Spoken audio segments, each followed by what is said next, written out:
నకిలీ మద్యం కేసులో మాజీ మంత్రి వైసీపీ కీలక నేత జోగి రమేష్ ని ఎక్స్చేంజ్ పోలీసులు అరెస్ట్ చేయడం సంచలనం రేపుతుంది. నకిలీ మద్యం కేసులో జోగి రమేష్ విచారణ పూర్తయింది. సుమారు 7 గంటల పాటు జోగి రమేష్ ని సిట్టు ఎక్స్చేంజ్ పోలీసులు విచారించారు. జోగి రమేష్ ఆయన సోదరుడు జోగి రాముని వేర్వేరుగా అధికారులు విచారించారు. అధికారుల విచారణలో సంచలన విషయాలు వెలుగులోకి వచ్చాయి. అంతకుముందు రమేష్ ఇంట్లో దాదాపు 2 గంటల పాటు సోదాలు జరిపి రమేష్తో పాటు ఆయన భార్య ఫోన్ సీజ్ చేశారు.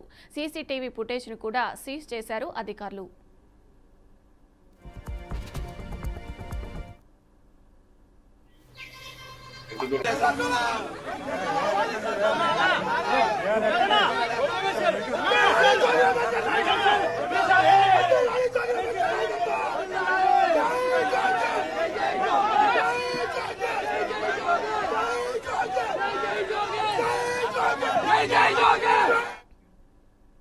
ఈ కేసులో A18 గా జోగి రమేష్ ని అధికారులు చేర్చనున్నారు. A19 గా జోగి సోదరుడు జోగి రాముని చేర్చనున్నారు అధికారులు.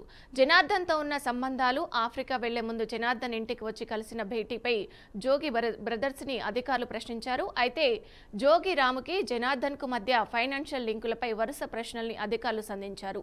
ఈ నేపథ్యంలోనే జోగి రమేష్ ను విజయవాడ ప్రభుత్వ ఆసుపత్రిలో వైద్య పరీక్షల అనంతరం జడ్జి ముందు ప్రవేశపెట్టారు.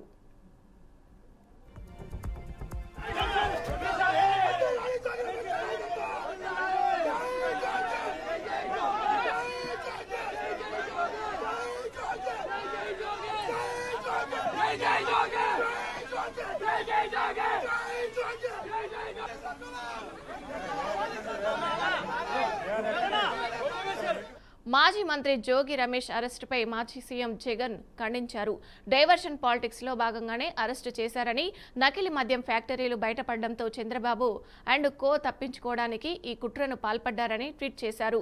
మీ ప్రమేయం లేకపోతే సిబిఐ విచారణకు ఎందుకు భయపడుతున్నారని సీఎంను ప్రశ్నించారు.